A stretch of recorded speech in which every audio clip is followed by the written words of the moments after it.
No, because I just have too much curiosity for the world. I have too much like appreciation for like all the different corners of the earth and people and cultures, and like I want to know it all, try it all, see it all. I know that I won't be able to, but like, you know, like I don't even know if I'll be in California forever. Like maybe we'll go and move to the continent, and I'm totally open to that. Like I just want to be open forever, because when I do die, like I don't want there to be any ounce of living left to live, like, you know, that I could possibly have done. You know, I want to be like, okay, they have to tell me, Brandie, ma'am, you 115. You got to sit down. You know what I'm saying? Yeah. Yo, what's up, y'all? This is the Everyday Stranger podcast, and I'm your host, Alonzo Williams. You were just listening to an excerpt from today's guest and a very good friend of mine. She goes by the name of Brandie Freely. Now, Brandie is the author of the book entitled Truths and Freedom. She's also a writing coach who currently resides in Los Angeles, California. Now, it's been 5 years since me and Brandie have actually got together and actually set up an interview with each other. So what I decided to do was to set up this interview to see how Brandie's current lifestyle compares to her past lifestyle. Basically, I want to know how much Brandie has grown, what her journey has looked like within this 5-year time span of us meeting. And I must say, she has some pretty good answers. Brandie's story has always been very fascinating to me, and it's always interesting because she's constantly writing it, and it doesn't seem like she plans on stopping anytime soon. We jumped into a lot of topics such as, you know, the art of following your dreams, staying curious no matter what your age is, her life as a mother, her life as a wife, you know, relationships and more, y'all. So look, we're gonna jump right into it. I'm not gonna talk you guys to death.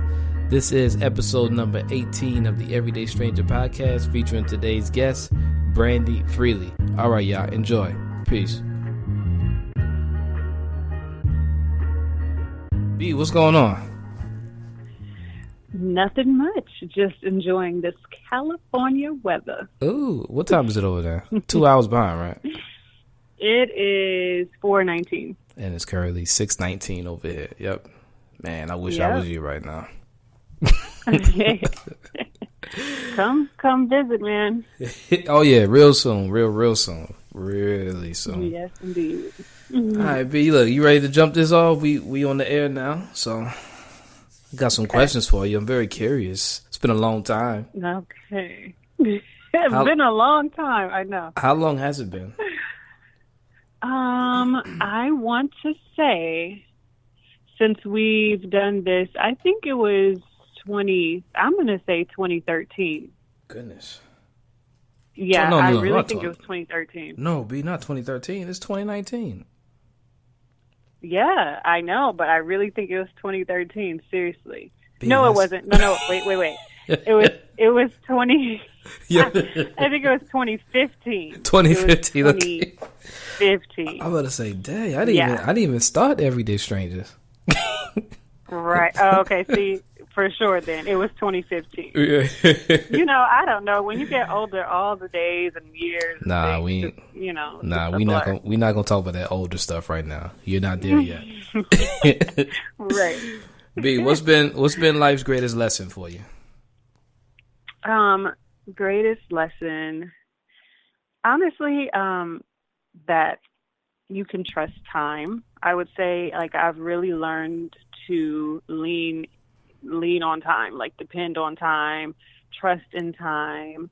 You know, I think when I was younger, I used to I didn't trust time. I didn't trust that things would work out. I didn't think that, you know, that time was on my side like that. And then as I've gotten older, I'm like, look at this, time has fixed everything. You know, everything works out in time. And, you know, even in what I'm, you know, going through now, which is this big transition in careers, you know, it's not easy. Yeah. You know, you don't just get to pick up and just start over with the flip of a switch. Mm-hmm. And but you know, with time, things are beginning to unfold and work out. So yeah, I would say that's been my biggest lesson, is just to be patient, hold on, keep going, wait it out. Time will work things out. So I see. Okay.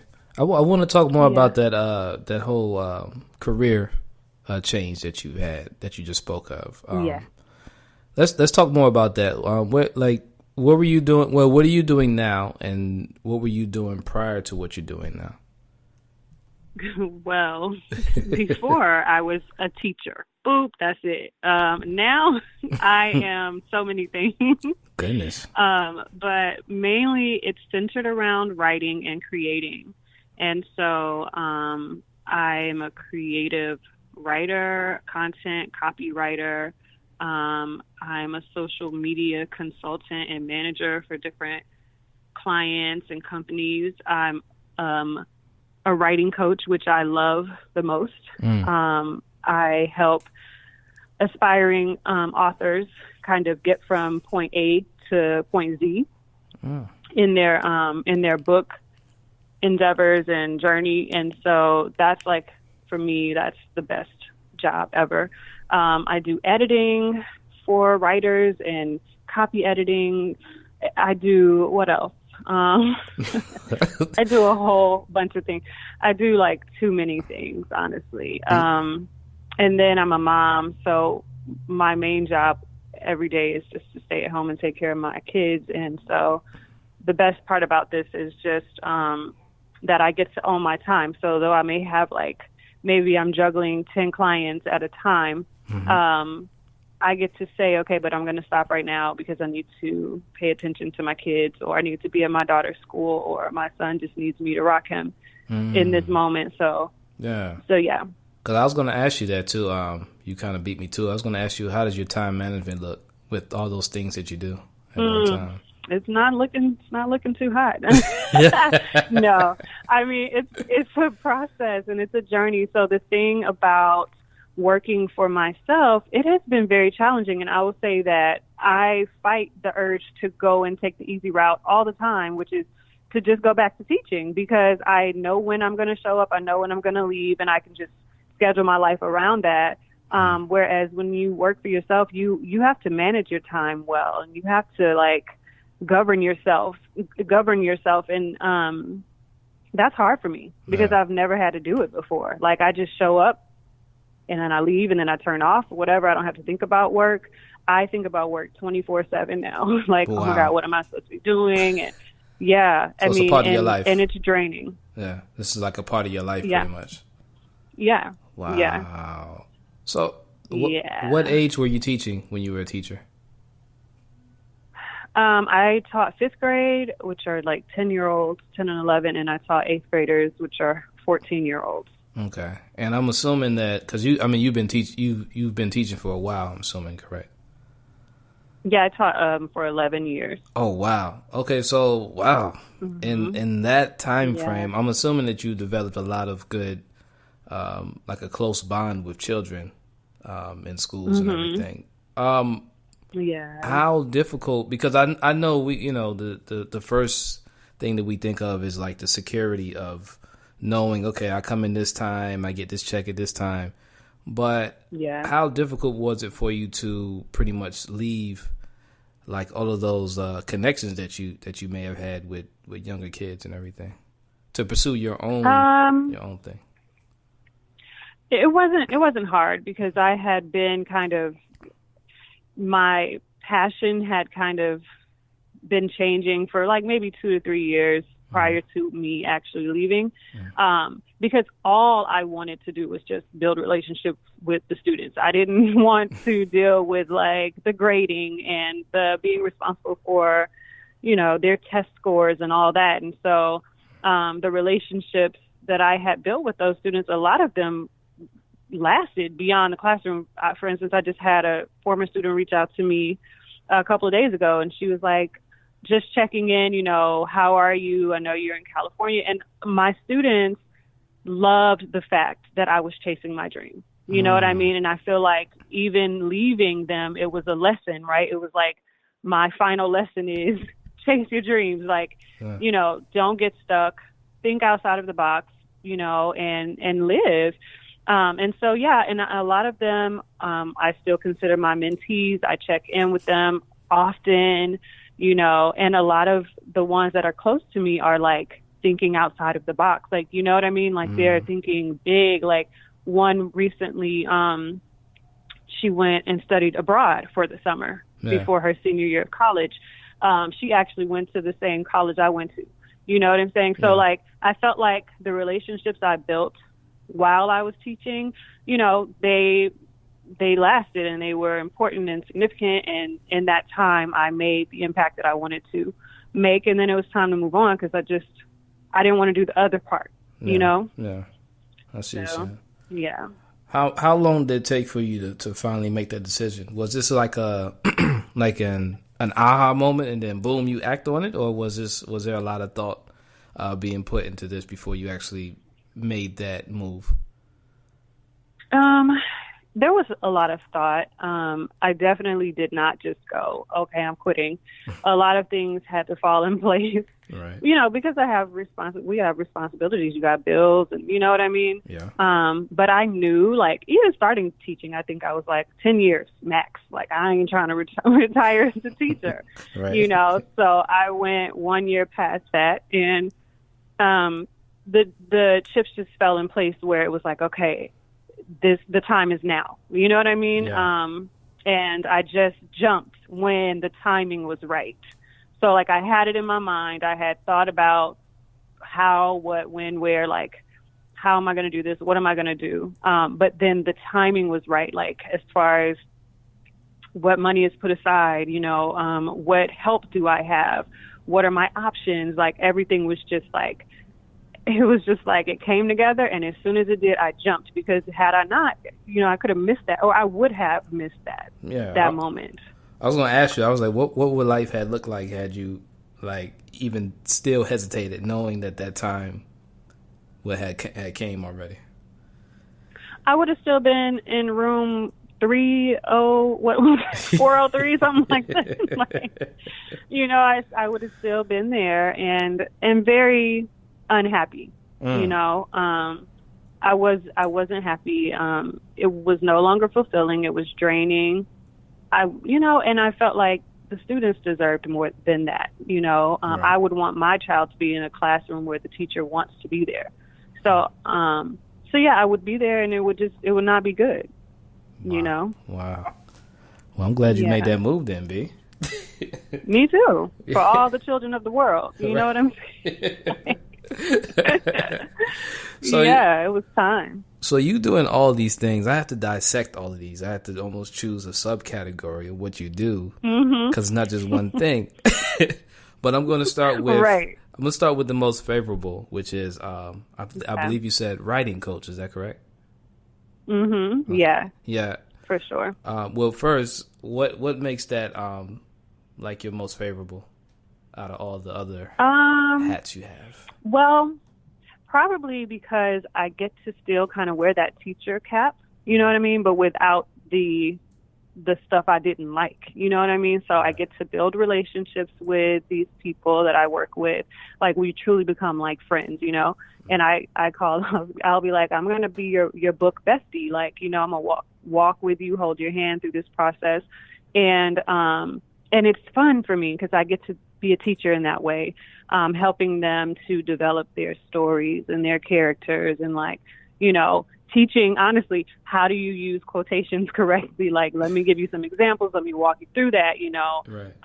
If it's a poet, like we talk about rhythm and line breaks, and, so I get to teach, but I get to build the relationships at the same time. And they're adults, most of them. And I like that because they take ownership, you know what I mean? Whereas my students would come in class and they didn't care. They were there because they had to be there. You know what I mean? Right. But if you're paying me to say, hey, can you help me get from A to Z, then you take ownership and like you're passionate about it. So I get to talk to people who are passionate. They inspire me, Right. So yeah. That's what's up, y'all. Yeah, okay. So did you have you being a writer, were you just like naturally a writer, or did you have anyone like mentoring you, or who were some people who you who inspired you to become a writer? I just have always loved it. Like, I have journals from second grade. And then I had this teacher in fourth grade, Miss Rich, and I don't know, I guess she taught me the mechanics of writing, and I just took that and ran with it. And I just loved it. Like, I love the mechanics of writing, like what makes this work, or even grammar, like, I just love it. And I guess that's my earliest memory of just really loving it. And then, like, in college, I had Dr. Marzette and Dr. Palmer, and some more amazing teachers that just fed into that. And I don't know, I loved it. But I didn't know that you can make a career out of writing, if that makes sense. Like, it just wasn't on the list of, like, the things you could become, like, firefighter, lawyer, doctor. Right. It wasn't on that list. So you saw it as, like, I didn't know. You saw it as just like a hobby then, like, okay, this will only be a hobby. Wow. Okay. Yeah. And then, I mean, so how did you, when did you discover that, like, oh, I could actually, like, make a career out of this? A couple of years ago. Really? Like, in real life, like, because I never, like, I was like, oh, I'm going to write a book one day. Right. Yeah, but, it wasn't like I'm going to make a career out of writing. Right. So, yeah, like, legit, like, a few years ago.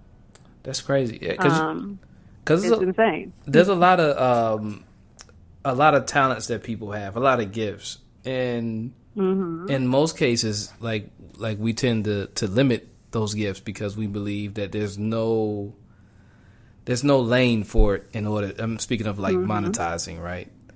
And right, exactly. What steps? I mean, well, one, how do you convince yourself, like, hey, I can actually, like, make money off this. I can live off this. I can create a career out of this. Like what steps does one take? Because that really is something that people really think, like, nah, there's no lane for this. But how does one find that lane?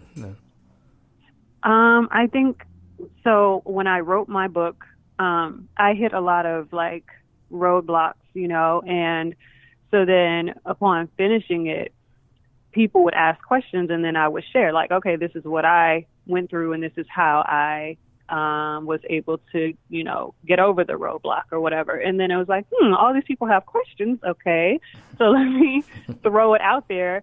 And then I was like, okay, I'm a writing coach, right? And then a couple of people were like, hey, how much do you charge, right? And so it kind of goes from there to, well, let me just make this a full-blown business, you know what I mean? And that's it. And so, now I'm taking courses to become certified and all this because it's a legit career. Like, people are making a good living off of it. You know what I mean? Yeah. But again, I didn't know that. Like, I had no idea that existed. Right. So yeah, I think the to answer your question, it's like to just kind of, like, put the bait out there and see who bites, because I personally feel like everybody has something to offer and a purpose and, like, something that they're good at, right? So if you're good at it, then help the people who aren't good at it. Like, I believe in paying for the things you don't know. Like, pay somebody who knows, because that's feeding them. My bad, B. Yeah. That's okay. Definitely. Like, that's feeding them. And I feel like if we were all doing what we were purposed and designed to do, everybody would be happy, doing something they love, and being paid for it and fed. You know what I mean? Right. So, yeah. I see you saying. So, okay. And you mentioned a key word in that is, purpose, right? And I ask people this question all the time, though. How does one, like, discover their purpose, for one thing? And before you even answer that, like, when did you realize, like, oh, I have a purpose in life? Because I'm assuming it had to be before, maybe even before you were a teacher, or was it during your career as a teacher, or like, when did Brandie know that, oh, okay, this is my purpose in life? And then, like, how were you able to own that? You know what I'm saying? Okay, that's a good question, because I feel like at 35, what I am discovering is that I have a lot of different purposes. Some of them are big, some of them are small. They change.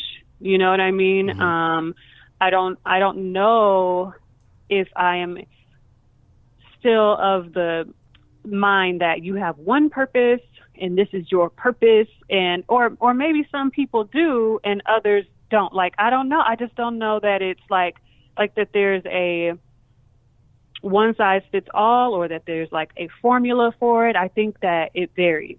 So I think I have a lot of different purposes. You know what I mean? Like, I feel like one of them is to raise up a wonderful young woman like my daughter. You know what I mean? Totally separate from that is that, I inspire people, through my little platform is very small, like that I share stories of my life and that it inspires and that some people see themselves and can relate to it. And it helps them to get through maybe just one day. Maybe they saw something and they got through that one day. And so that was my purpose for that moment.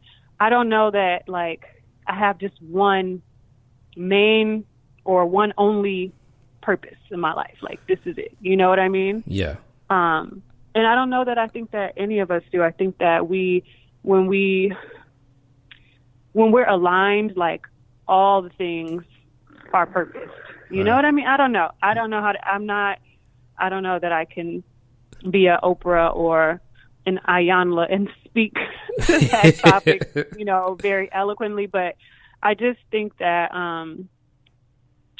there's lots of different purposes in life, and that when we do what we're called to do in that moment, then we find purpose in it, and it has purpose and it matters. And then maybe there's another season of our life where that changes and that's no longer our purpose. Right. I don't know. No. I don't know if that makes sense. No, it makes perfect sense, actually. And I mean, this is actually perfect timing because I actually wanted to share this story with you that I had met from a woman who actually reminded me of you. And she basically had told me, and I quote this, I fear not realizing all my potential. Like, that's seriously my biggest fear. Like, the one thing that wakes me up and gets me off of my butt when I'm being lazy and not trying is me imagining laying on my deathbed asking myself, what if I would have had done this? And then she continues on and says, that scares the heck out of me. It's definitely a fear of regret from not trying. Like, right now, at this very moment, I don't have fear because I'm actually living life. But years down the line, oh my God, I feel like I wouldn't be ready to die. So while I have this life and this ability to try, I have to get on it. How do you feel about that story? I feel like I know that lady. Yeah, and it's crazy because as soon as you started reading, I'm like, yeah, because I still feel that exact same way, though. Like, really feel the same way, yeah. And to clear this up, to everyone, this is actually Brandie's. Let me see, it's October 2015. This is Brandie's 4-year younger self. You may continue. Yeah. So yeah, 4 years ago, it was like all about like, do it, try it, like go for it. And I still feel that same way because, 4 years later, I still do not feel like I've reached my full potential. I don't feel like all of my purposes have been discovered. I've not done all the things I'm purposed to do. You know what I mean? Like, there's more. And I don't want to miss the opportunity. I don't want to sit on it, And as a creative, like, I have a million ideas a day, right? And I cannot possibly do all the things that I think up. Right. But I'm trying to find, like, methods that work so that I can at least try this and try that, in a way that works and doesn't put me and my family out on the street, of course. But yeah, I still do not want to be on my deathbed and be like, oh, I should have, could have, would have. That's how I ended up in California. That's how I ended up, walking away from a secure career. Yeah. You know what I'm saying? Because I wanted more. Do you feel like this is, do you think this could possibly be just like a never ending endeavor? I mean, do you feel like this is just something that you continue on striving for until that day does come where, okay, I've done all I could? Or do you feel like there's actually a finish line where you're actually looking in the mirror and you're saying, wow, okay, I'm reaching my No full way. potential. Yeah. No way. No. Like maybe when I'm like 110, you know, and I'm like, I ain't got no more energy, you know what I mean? But no, because I just have too much curiosity for the world. I have too much like appreciation for like all the different corners of the earth and people and cultures. And like, I want to know it all, try it all, see it all. I know that I won't be able to, but like, you know, like, I don't even know if I'll be in California forever. Like, maybe we'll go and move to the continent. And I'm totally open to that. Like, I just want to be open forever because when I do die, like, I don't want there to be any ounce of living left to live, like, you know, that I could possibly have done. You know, I want to be like, okay, they have to tell me, Brandie, ma'am, you 115. You got to sit down. You know what I'm saying?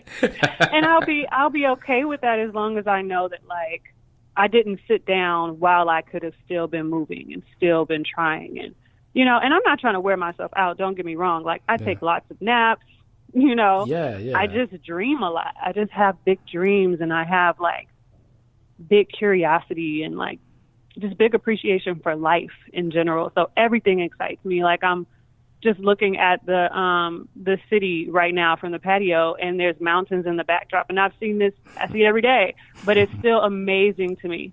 You know what I'm saying? It's just, so it's like that. Like, I never want my eyes to not see the wonder of the world and like marvel at possibilities and beauty. And you know what I mean? That's just kind of, I don't know. That's just kind of the way I want to live my life until I'm dead. Yeah, no, I know exactly what you mean. Hey, look, that's very important. I know you do. Yeah, because I was talking to a gentleman the other day, and you know, I was telling him like, yo, when you think about it, bro, like every day is not just a regular day. Because you know, I was like, hey, how you doing, man? He said, oh, you know, it's just a regular day, and you know, I felt the need to like really, you know, intervene and say, no, actually, it's really not a regular day when you think about it. You know what I mean? And you just think about, like, life in general, right? We talking about, like, let's look at, like, the human body, right? I mean, we look at, like, arms and legs. We look at all these things like they're normal. We take them for granted sometimes. But we don't realize, like, the veins inside, how our cardiovascular system works, how we're actually living off this one little part, that if it stops, then that's it. Like, there's no way in the world that this is just like a regular day, bro. Like, you know, it's just not. Yeah, it's so many things. And what I love about what you said is that, you know, you have a strong curiosity. And I believe curiosity is the one thing that just keeps us young forever. Because one thing about one thing about the youth is that we're always curious. We're always trying to learn something. We're always asking questions, exploring, blase, blase. This is why I love how you share this with your daughter, you know what I'm saying? Which is another topic that I want to get on because you are a wonderful mother. Oh, thank you. Oh yeah, you know, it's all good. But I want to talk about that though. How do you? We're gonna go a little deep with this, but your childhood versus your daughter's childhood. How do you feel? Do you feel like you are definitely improving the legacy per se? Are you passing on something that you know what I'm saying? Do you passing on something in which you feel like you're creating a newer model than who you are? You know how you got like the 2005 Nissan Altima, and now you have the 2019. That's so funny. How do you feel? I would say yeah, because and I feel like, you know, my parents improved from their childhood. They moved out of the hood, you know, moved to a suburb, and both became entrepreneurs essentially. And like, I grew up around people who were like entrepreneurs, and I don't know, like, you know, the whole like stereotype about black people, it just wasn't my life. Like, everybody was bosses. You know what I mean? That was just my life growing up. And I feel like my daughter, she sees a lot of that too, even just in her mom, right? And and my husband and her dad. Like, everybody is like they have their dream, they know what talents and gifts they have, and they are using them, right? Yeah. So everybody is like a dreamer around her. And she is 9, and she's a serial entrepreneur. She starts businesses like every other week. So amazing. And she's writing her first book right now. It's about an avocado named Phil. And, and she doesn't see any limitations on what she can be and what she can become. So I feel like in that way I am like updating, this kid, because like I told you, like I was like, writing isn't on the list of things you can become. You know what I mean? Right. She thinks you can be anything. Like we'll point out anything. Like Ruth Carter, who is the costume designer for like all these amazing movies like Black Panther. We'll watch the documentary and be like, you could be a costume designer, or a set designer. Like these are things I didn't even know existed. Wow. Really didn't even think about till I was an adult. Right. You know what I mean? So, and then like moving her to California for me, her education and the type of education she receives is like so important to me. Like I'm willing to go broke over sending her to, the right school so she can get a proper education. Like, and I don't mean just like book sense. Like, I mean, I want her to be, like environment heavily wise in the art environment wise. And I want the arts to be just as important as the academics. And I want, just all these little things. I don't want her to be so concerned about her grades. I want her to be just more concerned about, getting questions answered, like feeding her curiosity and knowing that anything's possible. So, yeah, I feel like I'm definitely helping the legacy out, and I think she will do even more, because I feel like she'll be a world-class traveler. Like I don't think that she'll live in the United States. Like, I love that. As a permanent resident. I love the sound of that. Oh, that just made me, I really think so. That made me feel real warm inside. Oh my goodness. Yeah. I mean, I really do. Because, I mean, like we left Texas. So for her, like an airplane is a car. You know, like, I can just hop on a plane and go back home. So, you know what I mean? That just opens up the world to her. Yeah. I see what you're saying. So I was talking to my homeboy about parenthood, like the difference between how I would, if I did have children, how I would raise them versus how I was raised when I was young. And I was speaking about how, and I didn't realize this up until now, I'm an adult now, but there were moments where I would catch myself being really interested in something, like really interested, and doing all these really nerdy things, right, in my bedroom and stuff, and then presenting it to like maybe my parents or friends or whatever. And I feel like, no one really got the point. Like, this guy really loves doing this stuff. And later down the road, what it did, it caused me to kind of hide those things, because I feel like they didn't really serve much value to the world. In comparison to, do you feel like you're trying to give more of that to your daughter? Like, how was it for you growing up? Did you go through the same thing? And then, or do you feel like you're trying to make sure that your daughter has maybe certain things that you feel like you could have had a little bit more of for you when you were growing up and everything? Or how was it for you? For sure. Yeah. It was like, I don't know that my parents looked at my gifts and talents and saw like, oh, this can really become something, and they definitely didn't tell me that. Like, I don't know if they thought that, and they didn't really necessarily invest in it. You know what I mean? Yeah. And that's not to say like that I don't know, maybe they just didn't recognize it, or maybe it was just not something that was in their mind. Like, oh, this kid can kind of sing. Let's see about putting her here, or she's a great writer. Like, and maybe I didn't share with them. Maybe they didn't know I was a good writer. I don't know. Right. But I definitely pay attention to my daughter. Like, anything she tries, I'm like, oh, and we can just open you an Etsy shop, and you could sell your designs on blah, blah, blah. Like,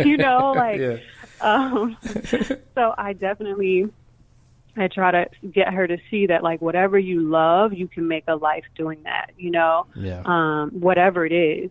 And I do, that's something that I do wish that my parents maybe would have recognized in me, and that I was a creative, because it was like when I met you, though, like in 2015, that was when I was accepting that I was creative and that I wasn't alone in the world in my weirdness. Like, you know what I'm saying? Because I never felt like I fit in before. And that's what I love about social media, like Instagram and stuff. It's really given creatives, like, I feel like it's a renaissance of sorts, because, all these creatives and the arts are like getting the respect that they are due. You know what I mean? Right. And so, but growing up, I mean, I didn't know what that was, like a creative. What does that mean? I had no idea that there was a category for that right. and that I fit in it, Yeah. And that, that leads me to, because in response, what my homeboy was telling me, he was like, well, the time that we came up, it was a little bit different, and I don't even know if like art was as popular as it is today. I think the reason for that, as you say, is probably from social media, which you actually helped me realize the one reason why I still like social media.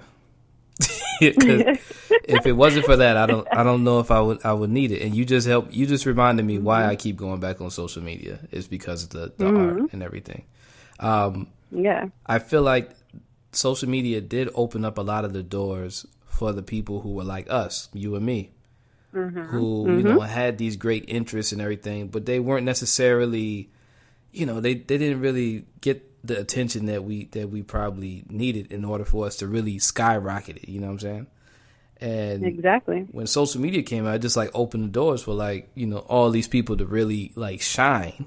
You know what I'm saying? And, exactly. And if they didn't get it in their childhood, then they're able to get it from, their peers or people all around the world, which is probably, all around. Yeah. And it's beautiful, right? Because like you find your community and all of a sudden, oh, I fit somewhere. Like I know who my people are. Yeah. And, and you get inspired by it. I mean, like, of course, I have a very intentional feed, like I have people on there that no matter who it is, when I'm scrolling up, like it's good vibes, it's inspiration, it's pretty, you know what I mean?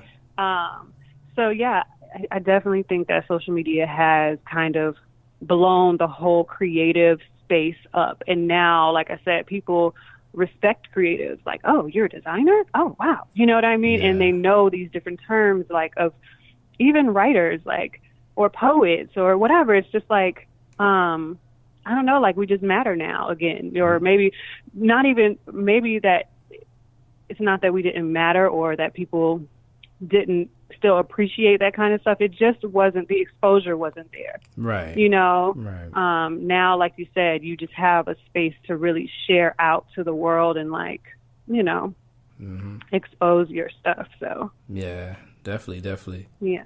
What's the last time you sang, B? Sadly, when back when I was in Houston, and man. It's like, honestly, my voice is not even the same, because it's out of practice. Right. And I miss it, but I haven't really have been so focused on the writing space here that I haven't really ventured out into the music world. And, I just had this conversation with my husband. I always was like, am I supposed to be a singer or am I supposed to be a writer? And that was a big struggle for me. And it didn't allow me to really, allow me to like let go and like really pursue either one, because I was always like, it was a battle. Right. And I just think I'm in the season. Like, I think my purpose right now, music is not it, like at this moment. But like I said, I think they change. And I don't know if in another season that it might be, because I still love it the same. Right. It's just not the main thing right now. I know what you're saying. So, yeah, it's definitely I understand the whole seasonal part and everything. And, right. So, okay, because you said husband 3 times, and then I keep forgetting to. I think, I congratulated y'all two already, I believe. Yeah, for sure. So, I want to talk a little bit about that as well. We ain't gonna go too deep because I don't like getting into people's marital business and everything. But, but me and you, we have a lot in common when it comes to marriage. I think you're a little bit of. I think you've kind of passed me up a little bit now in this journey because I've been quite. I've been stagnant when it's coming to that. So, you were previously married before this marriage, correct? Yeah. How can I ask this? Because this is going to be important for me. Okay. What was it that gave you? Well, after your marriage, before the marriage you're in now, did you have any intentions on getting married again? Was that even on your radar? No. Okay. Not that I didn't intend on it. I just let that whole thing go for a moment because I was like, listen, my focus just needs to be elsewhere right now. Like, I just want to focus on me. I want to enjoy me. Like, it took several months where I didn't even entertain anybody. Like, I was under a rock. I really wanted to heal, all the way before I even opened that door again. And then after I opened it, I just wanted to date around and enjoy myself, and I did. Yeah. And then I met a person who then kind of changed and, made me kind of feel like, okay, I can settle down. You know what I mean? Like, I wouldn't mind being with this person in that way. Right. So it wasn't something that I was just actively out here I need to find a husband. I was like, no, I ain't trying to find Jack. Right. Yeah. What was the with the healing process? What was the healing process for you? What were some things that you did to ensure that you reached that being healed 100% or close to it? I just took time and I cried a lot. Got it out of my system, doubled over on the closet floor, kind of crying. I was really hurt. My heart was really, really, really, really broken because it wasn't the first time that this had happened. You know what I mean? Yeah. And I was just like, what am I doing wrong? Why is this happening? I was heartbroken for my daughter. It was just, I don't know, I was disappointed in myself. There was all this hurt. And so what it was is that I didn't want to continue transitioning from relationships in and out. So before I'm fully healed from one, I'm kind of getting into another one, and then I never really dealt with, I never completely dealt with the one prior in those feelings. So I just was very still, very quiet. I didn't talk to a lot of people about it because I needed to process it for myself. And when you talk to people, they have their thoughts and ideas about the whole thing and their opinions. Yeah. And it just kind of gets blurry and you don't really know how you feel about it, Right. So I just got to myself, really, prayed a lot, and I was very still. Imagine me in a corner, Indian style, hands in my lap, just sitting there you in timeout, be still for a minute. And that's kind of what I did until it didn't hurt so bad anymore, or until I could think about it and smile about the growth that came from it, or even smile about the good memories that I had. They didn't make me cry anymore. Yeah. It was oh, that was funny, and I'm smiling about it instead. I think that was the point where I was like, okay, I think I'm good. Right. Yeah. Or when I hoped for the best for that person, genuinely. Yeah, I remember we had spoke about it a few times, and I remember speaking to you about the whole art of taking your time, with people who you have interest in, you know what I'm saying, and how with me, what I've been learning, especially from my past, is that relationships are definitely it's definitely like that beautiful trail that you're walking through, right? You don't want to like just run. You don't want to run through it. You want to stop and, take a look at these flowers on the left and look at how unique this tree looks. You see what I'm saying? And, yes. But just to run, it's like, oh, why are you're missing everything, so you're missing it. Yeah. And I noticed that when you had met, when I found out about you and your husband, I noticed that in you. I was like, yo, B is really like, she's like slow moving on this one. Like she's really enjoying this. Slow boogie. Yeah, she on a journey right now. She's enjoying it. I was like, okay, I'm seeing something here. Yes. And the next thing you know, she heading to Cali. I was like, wow, okay. This is what I like to hear. That's the real success story. No. Yeah, we definitely went very slow. And honestly, part of it was me, yes. I was taking my time. But there was a point where I was like, all right, come on, let's go. This is good. Like, let's do this. And he was like, we need to take our time. So, and which I really appreciated about him, because a lot of times men are like, yeah, let me just get up on this. Let's go. Let's do this. And they ain't thinking like, I need a man that's like, hey, let me slow down. Like, let's slow down and take our time and slow me down, please. Like, help me out. Yeah. And so I really respected that about him. Yeah. And it honestly kind of hurt my feelings a little bit, because he was like, I'm not ready yet. And I was like, what? So it really slowed us down for even more months. And then, we got on the same page, and we just decided to really, really, really take our time. And like you said, enjoy the journey and smell the roses on the way. And it was just so much fun. It was so much better that way. Yeah. And it just felt so much more sure and certain, Yeah. So yeah. Man, yeah, that's beautiful, y'all. Oh man. So B, what you got going on for the future right now? Like what's some things that you're really, really working towards? You have any special projects? Yeah, I would say writing. I mean, I'm hustling right now, just,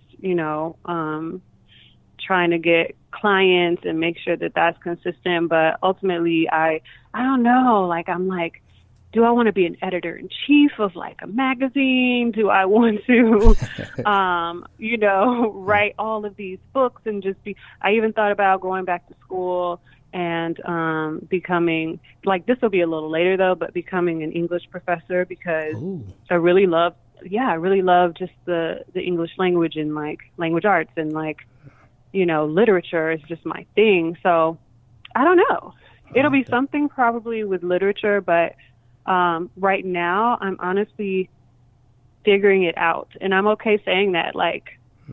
Things are popping off and things are working out and falling in place. It's all good, but I'm not for sure yet. I'm just kind of figuring it out, dipping my toes in and seeing how I like it. Yeah. You know what I mean? Yeah. And trying different things. I like that. I love how you're honest about that too, because that's really, at the end of the day, I think we're all kind of always trying to figure things out, or we're never really the same people, years later as we were back then. You know what I mean? Yeah. And I would love to do another interview like this in 4 years and see what happened. Oh, we will. Speaking of which, though, oh man, I gotta ask you a question that I ask all my guests at the end of the show. But of course, this is hypothetically speaking, because again, I want to be able to interview you 4 years later, of course. But the question is, if you had word that you only had 365 days left on this planet, how would you vision your life after hearing that? I would just really ask my dad to fund a trip around the world. I just want to meet different people from different places. I want to go see all the things. I want to see all the different landscapes, I want to go to the historical places, the ruins, and, be walking in history and I just want to see beautiful things and be a part of like things that will last and last and last and last. So I would drop everything and just travel. I love that. That sounds like something I would definitely do as well. I'll be like, all right, I'm out of here. For sure. Yes. B, tell the people where they can find you. What kind of services you offer. I mean, you mentioned it already, but just to clarify everything, what people can reach out to you for, and your social media, websites, all that stuff like that. Okay, so you can find me at Brandie Freely, which is BrandieFreely, and that's all social channels. And then also www.brandiefreely.com, which I have a blog on there, a shop, and I do retreats, and you can find all kinds of good stuff on there.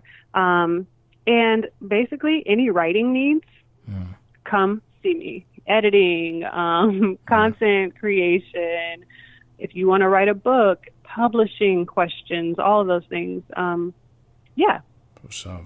Come and see me. For sure. I'm definitely going to be there because I'm in the process of writing a book, so I'm going to come and get some pointers from you.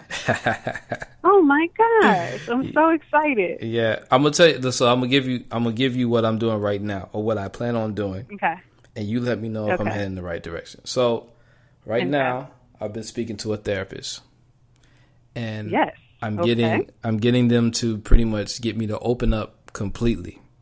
Because one thing about therapy is that it has you pulling out things that you thought you forgot about. Maybe you did forget it. Maybe you did forget about it, but it's there still somewhere.